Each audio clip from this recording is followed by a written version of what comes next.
জয় শ্রী মহাকাল। কন্যা রাশির জাতক জাতিকা, কন্যা রাশির জাতক জাতিকাদের বলবো আপনাদের সপ্তমভাবে শনিদেব বসে আছে, ষষ্ঠে রাহু, শত্রুতা বৃদ্ধি পাবে। সপ্তমে শনি, অপোনেন্ট সেক্স যারা ছেলে তাদের স্ত্রীর, আর মেয়ে হলে তার স্বামীর হেলথ নিয়ে একটু প্রবলেম হতে পারে।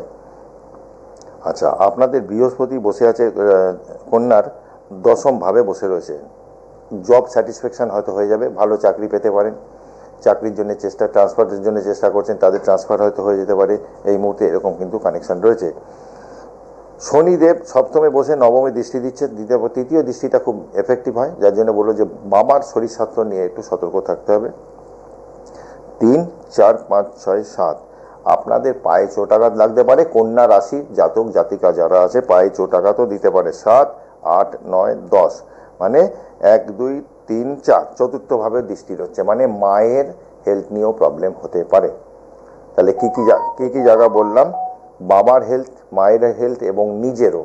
পায়ে হঠাৎ করে চোট আঘাত এগুলো হওয়া, এই জায়গা থেকে একটু বাঁচিয়ে চলতে হবে। আমি বলবো শনিদেব বাদে বার্থ চার্টে পীড়িত অবস্থায় আছে, খারাপ জায়গায় আছে, তাদেরকে বলবো যে নিয়মিত যেন একটু পুজো পাঠ হনুমানজির করা হয়। সংকট কাটে কাটে সব পীড়া জো সুমিরে হনুমান বলবীরা জয় বজরং বলি, যে একটা লাড্ডু দেবেন, একটু ধূপকাঠি জ্বালবেন, মেটে সিঁদুর চামেলি তেল গুলে নিয়ে ঈশ্বরকে যখন পড়াবেন, আপনি এই আঙুল দিয়ে, অনামিকা আঙুল দিয়ে এই টিপটা পড়াবেন, পড়িয়ে এই পুজোটা করুন। আর শনিবার দিনকে কালীবাড়ি বা শনি পুজো যেখানে হয় শনি মন্দিরে একটু কালো তিল আর সর্ষের তেল প্রদীপ জ্বালিয়ে দিতে পারেন, আওয়াইদার রেখে দিয়েও চলে আসতে পারেন।